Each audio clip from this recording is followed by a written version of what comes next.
लेकिन तारीख का बाप एक एक लाइन गवाह है। खुदा की कसम, मेरे इमाम ने कहा था, ज़ैनब मेरी शहादत के बाद बाल ना खोलना, गिरबान ना नोचना। मेरी ज़ैनब सुन बात, मेरी शहादत में बगैर दुपट्टे के ना आना। अब हाथ जोड़ के गुजारिश करना चाहता हूँ, 10 मुहर्रम को मेरा इमाम शहीद हुआ है, कोई माई का लाल साबित नहीं कर सकता। ज़ैनब बगैर दुपट्टे के सगे भाई की लाश पे आ गई हो, खुदा की कसम घोड़े तोड़ते रह गए हैं। ज़ैनब ने पर्दा नहीं छोड़ा है, भाइयों के सर काटे गए हैं, ज़ैनब ने पर्दा नहीं छोड़ा है। लेकिन आज मेरी कौम ने इसी 10 मुहर्रम को मेला लगा करके, फैशन बना करके कौम की आबरू का सौदा कर दिया है। पीपल्स आने वालों, मैं तुमसे पूछना चाहता हूँ, नुमाइश के नाम पर तुम्हारी बेटियां बेपर्दा क्यों हो रही हैं? क्या जायदाद में तुम हमसे ज्यादा हो? क्या दौलत तुम्हारे पास हमसे ज्यादा है? ये नुमाइश के मेले तुम्हारी जमीनों पे क्यों लगते हैं? तुम नहीं जानते हो पीपल्स आना वो जमीन है जो मुसलमानों की जमीन कही जाती है, भोजपुर वो जमीन है जो हमारा इलाका कहा जाता है। इन जमीनों को बर्बाद करने की नापाक साजिशें हैं। पहले मेलों के नाम पे बेटियां निकाली जाएंगी, फिर आज कल की तरह, अभी चंद दिन की बात है,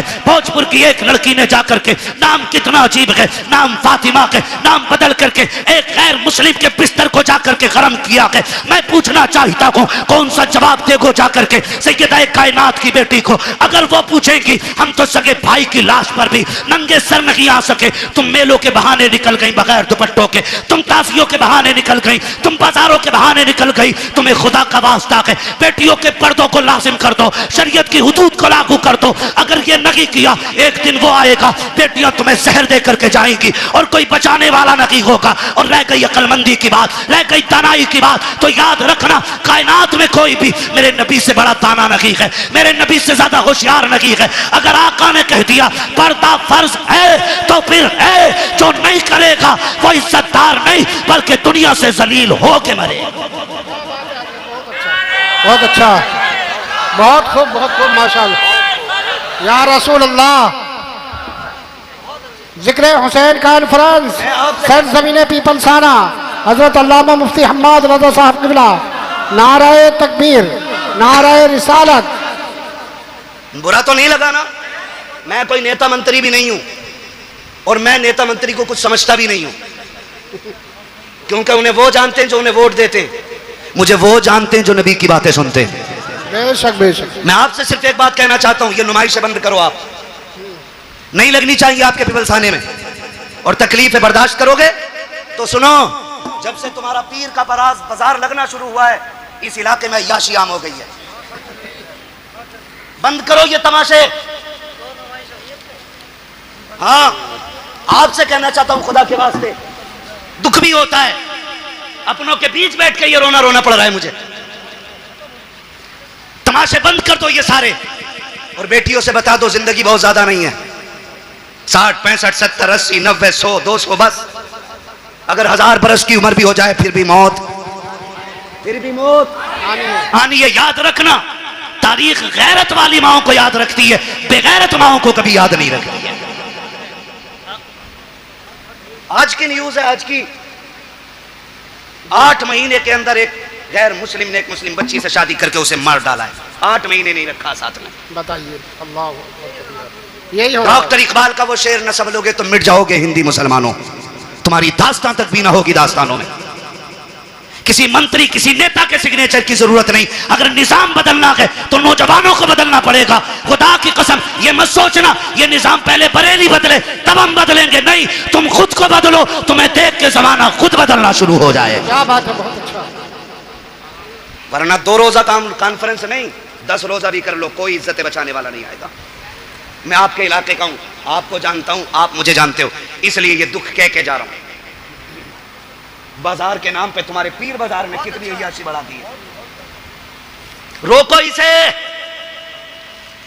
वरना बेटियां महफूज नहीं रहेंगी। हुसैनी हो तो सबील बाद में लगाओ, शरीयत की हदों पे पहरे पहले लगाने शुरू करो।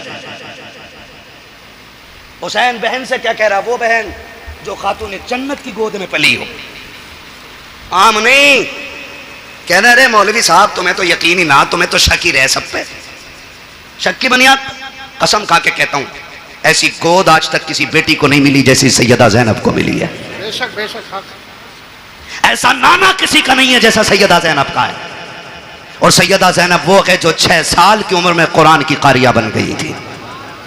जिसने कई साल कूफे के अंदर हुजूर के दीन का दर्स औरतों को दिया है, उसे ज़ैनब कहा जाता है।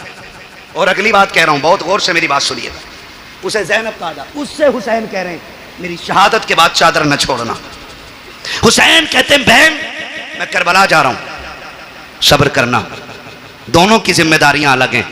ज़ैनब तुझे खैमे में रह के फातिमा का पर्दा बचाना है, मुझे सजदे में सर कटा के हुजूर का दीन बचाना है। और अल्लाह की कसम ज़ैनब ने पर्दा बचा के दिखाया है, हुसैन ने दीन बचा के दिखाया है, दीन बचा के दिखाया। अब रुक के मैं कहना चाहता हूं, एक एक नौजवान से गुजारिश है मेरी, ये तमाशे बंद करने की कोशिश करो। खास करके इस उलमा की जमात से मैं कहूंगा मुअज़्ज़ज़ लोगों को बैठाओ और इन चीज़ों पर पाबंद, हमारी हदों में ये चीज़ें नहीं लगनी चाहिए। जाओ नुमाइश उमाइश से लेके कहीं और चले जाओ। अल्लाह का शुक्र है हमें रब ने मुसलमान बनाया है। हम जहां मुर्गे बकरे खा के अल्लाह का शुक्र अदा करते हैं, वहीं पे फाके करके भी हम रब का शुक्र अदा करना जानते हैं। हमें तमाशों की जरूरत नहीं है। माफ कीजिएगा, गाड़ियां भर भर के तुम्हारी नुमाइश में मैंने देखी है। हमारा तो काम ही रातों को निकलने बढ़ने का है, काम ही ऐसा तकरीर करने का। और मैं सोचता था कभी कभी देख के कि या तो ये बेगैरत बापों की औलाद है या बेहया बेशरम भाइयों की बहनें हैं। खुल के कह रहा हूं मैं, अगर अब भी नहीं सुधरे ना तो कोई बचाने वाला नहीं होगा। हुसैन कह रहे हैं ज़ैनब करबला में बगैर दुपट्टे के नहीं आना है, मैं नाना का दीन बचाने जा रहा हूं, तुझे फातिमा का पर्दा बचाना है। और खुदा की कसम बचा के दिखा दिया पर्दा, बचा के दिखा दिया पर्दा, बचा के दिखा दिया। आज लोग कहते हैं बात मुंह बंद कर। हुसैन ने सिखा दिया है मसलहत के आगे झुकना नहीं है, हक के लिए खड़े रहना, इसी का नाम हुसैनियत कहलाता है।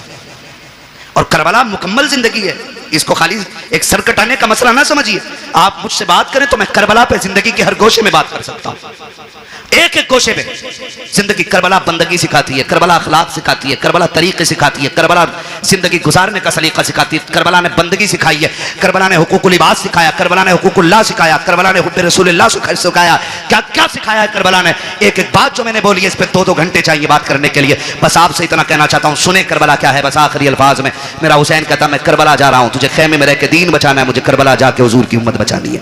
ठीक है ना। हुसैन मैदान करबला में आए, शहीद हो गए। क्या हुआ? शहीद हो गए, सजदे में सर दे दिया, शहीद हो गए। शाम का वक्त हुआ, इधर देखें असर का वक्त हुआ, यजीदियों ने लाशों पे घोड़े दौड़ाए। सैयदा ज़ैनब ने आवाज देके कहा था सुनो, आंसू बंद करो, असर का वक्त कम है, जल्दी करो, सजदे कर लो, कहीं असर की नमाज कज़ा ना हो जाए। जब लाशों पे घोड़े दौड़ रहे थे तो अली की बेटी नमाज का ऐलान कर रही थी। मगरिब के वक्त जब खेमों को आग लगाई जा रही थी, जब खेमे लूटे जा रहे थे, तब सैयदा ज़ैनब मगरिब की नमाज अदा कर रही थी। और जब खेमों को आग लग रही थी उस वक्त अहले बैत अतार ने ईशा की नमाज अदा की है। तारीख का बाप देखो तो सही कितना दर्दनाक बाप है। जरा तारीख पढ़ के तो देखो, खुदा की कसम आप देखो 72 लाशें करबला के मैदान में पड़ी हैं। सैयदा ज़ैनब तेरे हौसले तेरे जुर्रत को सलाम हो। आज अगर किसी एक घर से एक लाश उठ जाती है, एक जनाजा उठ जाता है, पूरा खानदान लग जाया करता है। तसल्ली दो, मां ने सुबह से कुछ नहीं खाया है, जब से बेटे की मौत की खबर आई है इसके हलक से पानी तक नहीं उतरा है। ज़ैनब तेरे हौसले को सलाम है। तेरे आगे एक नहीं है, 2 नहीं है, तेरे बेटों के साथ भाइयों के चुभी लुटे हुए लाशें पड़े हैं, भतीजों की उधड़ी हुई लाशें हैं जिन पे घोड़े दौड़ गए हैं। आज ज़ैनब ऐसी बेसरो सामानी का आलम है। आज ज़ैनब को कोई तसल्ली देने वाला भी नहीं है, आज कोई कंधे पे हाथ रख के कहने वाला भी नहीं। ज़ैनब सब्र करना चला गया, खुदा का था खुदा ने ले लिया। खुदा की कसम आज सब्र भी ज़ैनब कर रही है, तलकीन भी ज़ैनब कर रही है, आज साबिरा भी ज़ैनब है, तसल्ली देने वाली भी ज़ैनब है। आज कंडीशन ये है किसी का एक चला जाए कमर टूट जाती है। ज़ैनब के तो 72 सामने पड़े हैं, लेकिन सब्र का पहाड़ बन के अली की बेटी ने खड़े होकर दिखा दिया है। जब मैदान करबला में रात का सन्नाटा हुआ, आधी रात बीत गई है, अली की बेटी चादर तत्हीर ओढ़ करके गाजी अब्बास का टूटा हुआ खंजर लेकर के लाशों के पास बैठ के पहरा दे रही है। दूर से एक साया नजर आया है, जैसे साये को आते देखा है सैयदा ज़ैनब ने एक गरजदार आवाज में कहा था खबरदार, अगर इरादा गलत है तो वही रुक जाना, बहुत कर चुके हो जुल्म, अगर एक कदम भी आगे बढ़ाया अली की बेटी टुकड़ों में करके रख देगी। ये मत समझना हम बुज़दिल हैं, अब हद हो गई है, अब और से दम बर्दाश्त नहीं किया जाएगा। जैसी इतनी आवाज दी है उधर से मर्द की नहीं बल्कि कोरस की दबे लहजे में आवाज आती है, सैयदा मैं कोई मर्द नहीं हूं, मैं खातून हूं, आने की इजाजत दी जाए। का फिर आजा। जब औरत करीब आई है खाली हाथ नहीं आई है बल्कि हाथ में पानी का प्याला लेकर के आई है। जब पानी का प्याला लेकर के आई, सैयदा ज़ैनब के कदमों में बैठ जाती है। ज़ैनब ये पानी कबूल कर लो। कहा कौन हो तुम? कहा हम मैं पानी नहीं चाहिए। कल ले लीजिए, 3 दिन गुजर गए हैं, चौथी रात आ गई है, आज तो पानी पी लो। आपने फरमाया ले जाओ, हमें इस पानी से नफरत हो गई है, हमारा अकबर प्यासा चला गया है, हमारा असगर प्यासा चला गया है, अब पानी का क्या करेंगे हम? जाओ के पानी लेकर के चले जाओ। उस औरत की आंख में आंसू आए, रो के कहा ज़ैनब माफ कीजिएगा, मेरे शोहर ने सर कटा करके जन्नत में नाम लिखा लिया है, मैं भी ये चाहती हूँ ये पानी कबूल कर लो ताकि मेरा नाम भी जन्नत में आ जाए। कहा किसकी बीवी है? कहा मुझे हुर की बीवी कहा जाता है। सैयदा बड़ी मुश्किल से पानी लाई हो, ले लीजिए पानी। हजरत ज़ैनब ने इनकार किया। जानते हो जब सैयद नाराज हो जाए, एक उसूल याद रखिएगा, उसको खातून जन्नत का वास्ता दे दो। हर किसी की टाल सकता है, फातिमा ज़हरा के वसीले को सैयद नहीं टाल सकता। ये उसूल सैयदों का होता है, ये उसूल सैयदों का। वो जानती थी। उसने आके कहा आपको आपकी अम्मी का वास्ता, सैयदा कायनात का वास्ता, ये पानी ले लो। जब माँ का नाम आया, ज़ैनब की आंखें भीग गईं। ओ भाई, मजबूर बंदा अगर परदेश में अपनों का नाम सुने तो ठंडक यहाँ लगती है, यहाँ लगती है। और ये तो वो थे जिन्हें बगैर बेटी कहे, बगैर आह किए, जिनके 72 काटे गए।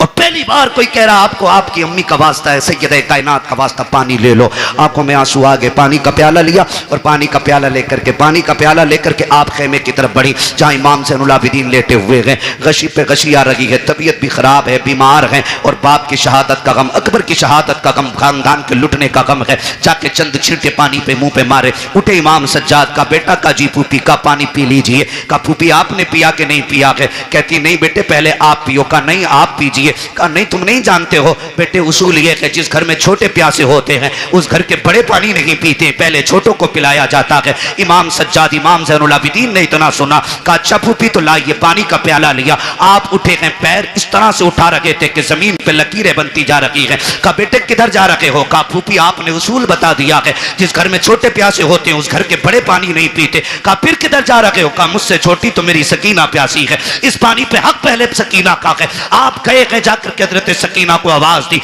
सैयदा ज़ैनब लेकर के आई, कहा बेटी पानी पी लो। हजरत सकीना अली के घर का दर्द देखिए तो सही। हजरत सकीना कहती फूफी क्या? कहा बेटी पानी ले लो। कहा फूफी आपने पिया? कहा नहीं। कहा भाई आपने पिया? कहा नहीं। कहा फिर मुझे क्यों दिया जा रहा है? कहा अभी करबला में हमारी फूफी ने उसूल बना दिया है, जिस घर में छोटे प्यासे होते हैं उस घर के बड़े पानी नहीं पीते हैं। हजरत सकीना कहती कि ये सबके लिए उसूल है? कहा हाँ सभी के लिए है। कहा फिर लाइए प्याला। आपने पानी का प्याला लिया है, फिर दौड़ लग गई है, उधर दौड़ी है जिधर हजरत अली असगर की लाश थी। सैयदा ज़ैनब ने आवाज दे के कहा था सकीना बेटी किधर जा रही हो? कहा फूफी अभी आपने कहा था पहले छोटों को पानी पिलाया जाएगा फिर बड़े पानी पिएंगे। कहा मुझसे छोटा मेरा असगर प्यासा है, वह पानी की वजह से नाराज था, ये पानी पहले उसे दिया जाएगा। थोड़ी ठोकर लगी है, पानी का प्याला जमीन पे गिर जाता है। हुसैन की सकीना फिर प्यासी रह गई है। जैसे जमीन पे प्याला गिरा है आवाज आती है सलामुन अला सब्र सकीना, सलामुन अला सब्र अहले बैत मोहम्मद। ए सकीना तेरे सब्र को सलाम हो,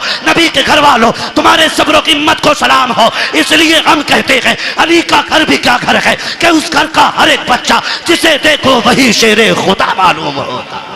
क्या बात है, बहुत अच्छा, सुभान अल्लाह। नारे तकबीर, नारे रिसालत। हजरत अल्लामा मुफ्ती हम्माद रज़ा साहब किबला, मसलके आला हजरत, जिक्र हुसैन कॉन्फ्रेंस, सरजमीन पीपल साना। सुभान अल्लाह, क्या बात है। सलामत रहे। माशाअल्लाह। 1:02:25 होने को है। बस इंशाल्लाह जो बातें रह गई है ना कभी फिर कर ली जाएंगी। खुदा आपको सलामत रख के देखे। मैं बताऊं किसी को मस्जिद संभालनी है, किसी को मदरसा संभालना है, बड़ी बड़ी जिम्मेदारियां हैं। ये इनकी मोहब्बतें, ये बैठे रह गए हैं, ये इनका बुलंद अखलाक है, वरना कहाँ लोग बैठते हैं। ठीक है ना? तो मैं चाहता हूँ इंशाल्लाह ये जो मैंने बरकत के वास्ते चंद बातें की हैं, इंशाल्लाह ज़िंदगी रहेगी ना, आइंदा साल फिर जलसा रहेगा और फिर जिक्र हुसैन की महफिल सजेगी। अल्लाह करें आप भी रहें, हम भी रहें, फिर अली अली के नारे लगते रहेंगे। सुभान अल्लाह। सजदा भी पढ़ना है अभी, ठीक है ना जी? और बस बात सुन लें, ये करबला है, याद रखिएगा। जहां मदीने से करबला तक दीन की जिम्मेदारी हुसैन लेके आए थे, फिर करबला से मदीने तक दीन की जिम्मेदारी सैयदा ज़ैनब ने संभाली है और इमाम ज़ैनुल आबिदीन को बखैर वाफियत मदीने तक पहुंचाया। मदीने शरीफ आई, आपने इमाम सज्जाद को बगल में खड़े करके कहा था, बेटे सज्जाद जी फूफी सामने क्या है? कहा आप नहीं जानती हो? कहा जानती तो हूं, तू बता ना क्या है? फूफी ये हुजूर का रोजा है ना, नबी का मज़ार है, नाना लेटे हैं इसमें। मैं भूला नहीं हूं फूफी। कहा बेटे बात भूलने की नहीं, तेरी जबान से इकरार कराना था बा। फिर करीब में खड़े करके कहा बेटे करबला किधर है? इशारा करके कहा फूफी करबला तो इधर है ना। कहा फिर करवट में खड़ा हो कहा हुसैन गवाह रहना, मैंने तेरी अमानत खैरियत से मदीने तक पहुंचा दी है, इसलिए मैं खुल के कहता हूं बचा के कूफे से आबिद को लेके आई है, कमर में बारे इमामत उठा के लाई है, अली की बेटी को झुककर सलाम कर इस्लाम, तेरी अमानतें घर तक बचा के लाई है, तेरी अमानतें घर तक बचा के लाई है। कि हम हुजूर के सहाबा से भी प्यार करते हैं और हुजूर के अहले बैत से भी प्यार करते हैं। बहुत गौर से मेरी बात सुनिएगा, अल्लाह करे बात समझ में आ जाए। हम सहाबा से भी प्यार करते हैं और हम अहले बैत से भी प्यार करते हैं। हमारे एक हाथ में हुजूर के सहाबा का दामन है और दूसरे हाथ में हुजूर के अहले बैत का दामन है। और सरकार आला हज़रत फरमाते हैं अहले सुन्नत का है बेड़ा पार, असहाबे हुजूर नज्म है और नाव है इतरत रसूलुल्लाह की। हम सहाबा से भी प्यार करते हैं और अहले बैत से भी प्यार करते हैं।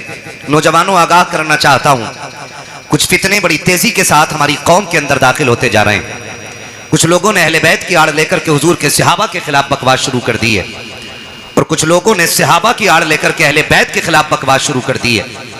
हम वो लोग हैं जो न सहाबा के खिलाफ किसी का एक हर्फ बर्दाश्त करेंगे और न अहले बैत के खिलाफ हम किसी का एक हर्फ बर्दाश्त करेंगे। इसलिए कि हम सहाबा को अगर मानते हैं तो मुस्तफ़ा की निस्बत की बुनियाद पर मानते हैं कि वो हुजूर के सहाबा हैं, और अहले बैत को भी अगर मानते हैं तो इसलिए मानते हैं कि वो नबी के घर वाले हैं। दोनों को हम हुजूर की निस्बत से मानते हैं। जब हम दोनों को हुजूर की निस्बत से मानते हैं तो फिर झगड़ा किस चीज का है? झगड़ा किस चीज का है? फिर आती है निकल के ये बात कि जी हक अली का था, छीना गया है, मारा गया है। चैलेंज के साथ कहता हूं जैसा अली को हम मानते हैं वैसा तुम नहीं मानते हो। इसलिए कि जो अली को मानता है वो ये कह ही नहीं सकता कि अली से कोई एक तिनका भी छीन ले। इसलिए कि हमारा अली इतना ताकतवर है कि एक हाथ से खैबर की चौखट उखाड़ के फेंक देता है। क्या बात है?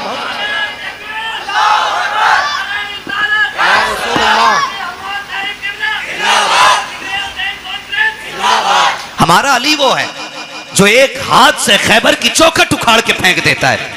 आप कैसे कह सकते हो कि अली से कोई कुर्सी छीन सकता है, अली से कोई हक छीन सकता है? मुझे जरा दिल पे हाथ रख के बता, अगर ये मान लिया जाए कि अली से हक छीन लिया गया, अली से उनका हक मार लिया गया, तो क्या अली की कमजोरी साबित नहीं होती है? और फिर वो अली जो नबी की बारगाह में रह के पले हो, जिसने नबी की उंगली पकड़ के चलना सीखा हो, जिसने नबी को आंख खोल के पहली मर्तबा देखा हो, वो अली जो नबी का भाई बन के रहा हो, वो अली जिसको मुस्तफा ने खैबर का झंडा दे करके ये कहा था जाओ अली खुदा ने फतह तुम्हारे हाथ पे लिख दी है, मुझे बता तो सकी कोई उसकी मौजूदगी में हुजूर की कुर्सी पे नाजायज हक कैसे जमा सकता था? अरे अली तो वो है जिसकी तलवार चलती थी तो आवाज आती थी शागे मर्दा शेर यज़्दा कुव्वत परवरदिगार ला फता इल्ला अली ला सैफा इल्ला ज़ुल्फ़िकार। नारे तकबीर, नारे रिसालत, उलमा अहले सुन्नत, जिक्र हुसैन कॉन्फ्रेंस, हजरत अल्लामा मुफ्ती हम्माद रज़ा साहब किबला, सुभान अल्लाह। मैं चैलेंज के साथ कहता हूं जो ये कहते इनमें दुश्मनी थी, दिखाओ खोल के किताब इन हराम के जनों को कि एक बार अबू बकर मुसल्ले पे हो और अली नियत तोड़ के गए हो। समझ रहे मेरी बात? जो समझ रहे वो बोले सुभान अल्लाह। हाँ समझ रहे मेरी बात? एक जगह दिखा दो अली मुसल्ले इमामत, अबू बकर मुसल्ले पे हो, अली ने नियत तोड़ी हो। उमर मुसल्ले पे हो, अली ने नियत तोड़ी हो। कितना मजा आता होगा जब अबू बकर मुसल्ले पे हों और जब हुजूर और हुजूर की आल पे दरूद पढ़ते होंगे तो ख्याल आता होगा जिस पे दरूद पहले पढ़ा गया वो मजार में लेटा है, जिस पे दरूद बाद में पढ़ा जा रहा है वो मेरे मुसल्ले के पीछे बैठा हुआ है। सुभान अल्लाह, क्या बात है। गैरत क्यों नहीं आती है? उनको लड़ाते हो और इस नजरिए से दूसरे क्या समझेंगे कि हुजूर के सहाबा आपस में लड़ते रह गए? कौन सी कौम नबी ने तैयार की थी चार यार एक दूसरे से प्यार न कर सके? मैं खुल के कहता हूं अगर हलाल की औलाद है तो फिर एक्सेप्ट करेगा, हरामी होगा तो नहीं मानेगा। खुदा की कसम, जो प्यार नबी के 4 यारों में था वो आज तक किसी यार के दरमियान नजर ही नहीं आता है। क्या बात है, सुभान अल्लाह, सुभान अल्लाह, बेशक। हाँ, ये कौम को गुमराह करने वाली बातें आ गई। नौजवानों, आपसे कहूंगा, दीन जो है ना सोशल मीडिया से नहीं सीखना है। जी, दीन दरसगाहों से सीखो, दीन अपने उलमा से सीखो।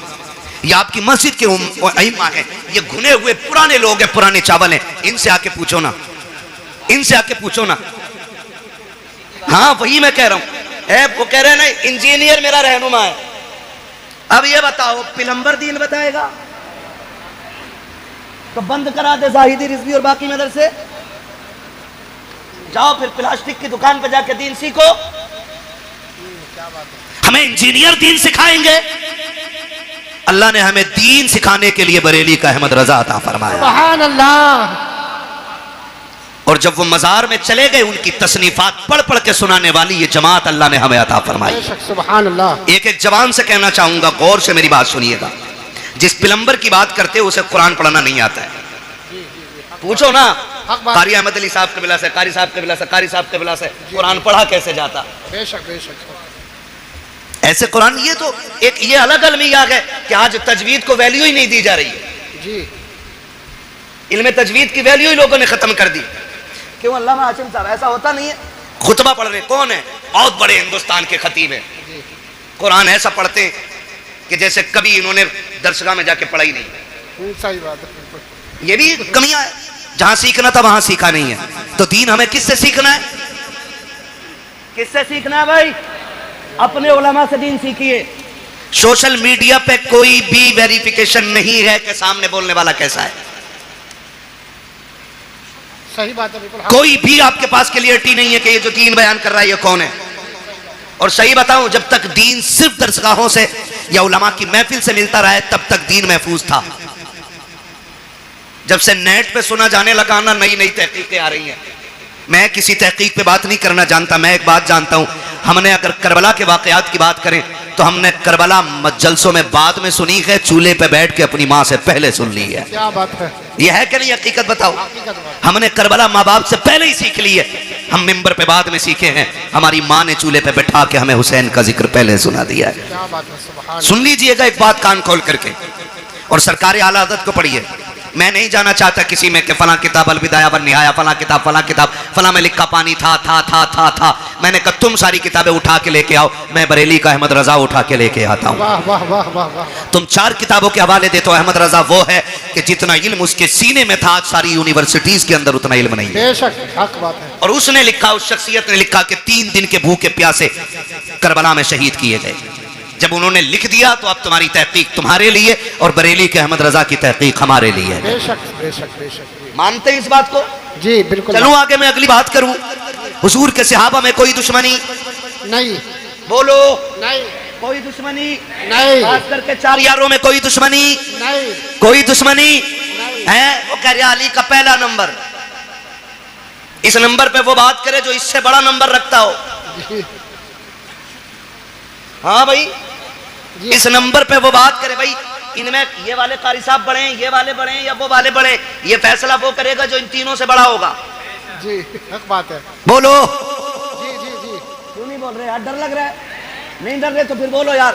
और बता दो पीपल्स आने वालों, आज तक जोर से सुभान अल्लाह कहने की वजह से कोई जलसे में मरा नहीं है।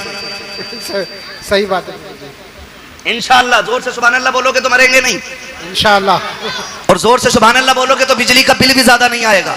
वाह वाह वाह वाह। ये नहीं कि तुम्हारे बोलने का बिल उधर ऐड हो जाएगा। जी ठीक है ना जी? वो तो जितना आना है बेईमानी के साथ उतना आ रहा है। ये मेरी लाइन नहीं है जी। मैं इस टॉपिक पे बात नहीं करूंगा, बस मैं बता रहा हूं। बोलो जरा सुभान अल्लाह। सुभान अल्लाह। सुभान अल्लाह नहीं बोलोगे तकरीर भूल जाऊंगा मैं। सुभान क्या कह अल्लाह। रहा था मैं अभी? सुभान अल्लाह। बड़ा कौन है इसका फैसला? माशाल्लाह। ये अलग बात है, खामोश खड़े रहते हैं, फिर भी जो लोग बड़े हैं वो बड़े रहते हैं। ठीक है ना जी? तो ये फैसला वो करे जो इन तीनों में बड़ा हो। अभी एक बात बताओ, दमादम मस्त कलंदर अली का चौथा नंबर। अली का पहला नंबर। अच्छा, इधर आ निकल के। इन कव्वालों ने भी बेड़ा गर्क किया। कब वाले ने पहला कलमा याद नहीं, कह रहा अली का पहला नंबर आ तुझे बताऊं। एक शख्स आया मेरे नबी की बारगाह में, सरकार का जी या रसूल अल्लाह, जो मेरे आका से कहते हैं या रसूल अल्लाह। मेरे आका ने फरमाया जी फरमाइए। उसने कहा हुजूर एक अर्ज करना था। कहा क्या? कि मसला पूछने के लिए आया हूं। आका करीम ने फरमाया पूछो क्या पूछना है। उसने अपना सवाल किया और जवाब मिल गया। वो कहता है सरकार अगर कल मुझे आना पड़ा, आप ना मिले तो फिर किससे अपना सवाल हल करूंगा? मेरे नबी ने फरमाया अगर मैं ना आ सकूं तो मेरे अबू बकर से अपनी जरूरत पूरी कर लेना। अपने मेरे अबू बकर से जरूरत पूरी कर लेना। वो ये सुन के बाहर निकला है। बाहर हजरत अली खड़े थे। पहले भी हजरत अली ने भेजा है, फिर हजरत अली कहते हैं बताओ आका ने क्या कहा है? जब तुमने ये कहा आप न मिले तो फिर किसकी चौखट पे जाएं? कहा अबू बकर का नाम लिया है। कहा अगर अबू बकर को ना पाए तो फिर किसके दरवाजे पे जाएं? जाओ ये पूछ करके आओ। देहाती फिर आए हुजूर की बारगाह में। आका अगर अबू बकर न मिले तो फिर किसके दरवाजे पे जाएं? मेरे नबी ने फरमाया अगर अबू बकर न मिले तो फिर मेरे उमर की चौखट पे आ जाना। फिर पलट के आए। कहा आप किसका नाम लिया है? कहा उमर का नाम लिया है। कहते फिर जाके पूछो कि अगर उमर ना मिले तो फिर किसके दरवाजे पे जाएं? आका कहते हैं जाओ अगर उमर ना मिल सके तो मेरे उस्मान के दरवाजे पे आ जाना। जब पीछे वापस पलट के आया उसने पूछा कि बताइए तो सही अब किसका नाम आया? कहा कि अब उस्मान का नाम आया है। कहा जाओ फिर पूछो अगर उस्मान ना मिले फिर किसके दरवाजे पे जाएं? जब जाके साहिल ने कहा था आका अब आपके दरवाजे पे आया हूं, आप ना मिले तो अबू बकर के पास जाऊंगा, अबू बकर ना मिले तो उमर के पास जाऊंगा, उमर ना मिले तो उस्मान के पास जाऊंगा, अगर ये ना मिले तो किसके पास जाऊं? मेरे नबी ने मुस्कुरा के कहा अगर ये तीनों ना मिल सके तो फिर उसके दरवाजे जाना जो तुम्हें बार बार भेज रहा है। सुभान अल्लाह, नारे तकबीर, नारे रिसालत। हजरत अल्लामा मुफ्ती हम्माद रज़ा साहब किबला जिक्र हुसैन कॉन्फ्रेंस मसलके आला हजरत, इश्क मोहब्बत, इश्क मोहब्बत। सुभान अल्लाह। हम अहले सुन्नत हैं, हमारा अकीदा है अफजलुल बशर बादल अंबिया बित्तहकीक अमीरुल मोमिनीन अबी बकर सिद्दीक। सुभान अल्लाह। और ये ऐलान हर जुमे को मस्जिद से किया जाता है। बेशक बेशक। कौन है उम्मत में सबसे अफजल? हजरत अबू बकर सिद्दीक। कौन? ये अकीदा, ये उलमाए अहले सुन्नत जमहूर उलमा का यही अकीदा है। उलमाए हक का अकीदा यही है अफजलुल बशर बादल अंबिया बित्तहकीक अमीरुल मोमिनीन अबी बकर सिद्दीक। पहला नंबर किसका है? हजरत अबू बकर सिद्दीक। जिनका अकीदा वही बोले और जिनका ना हो वो निकल लें। हाँ, किसका? हजरत अबू बकर सिद्दीक का। दूसरा नंबर सलामत रहे हजरत खुदा की कसम पिपल्स आने वालों कुर्बान जाऊं, ये इन उलमा की कुर्बानियों का नतीजा है कि जो तकरीर मौलवी कर रहा है उससे आगे आप बोल रहे हो। जी जी बेशक। हाँ, ये मदरसे की देन है। दूसरा नंबर, तीसरा नंबर उस्मान, हजरत उस्मान गनी, और चौथा नंबर मौला अली। मौला हजरत अली का नाम इतनी कमजोरी से पीछे वालों को लग रहा है ना कई दिन से बोटी नहीं मिली है ना, इतनी आवाज नहीं निकल रही। अली का नाम इतना ताकतवर है, अगर कमजोर ले ले तो पहलवान की कमर तोड़ देता है ना। तो साथ है ना मौला मौला अली, ये चारों यार हुजूर के और चारों बेमिसाल। अली भी बेमिसाल, गनी भी बेमिसाल, उमर भी बेमिसाल, अबू बकर भी बेमिसाल है। ठीक है ना जी, ये क्लियर हो गया। बस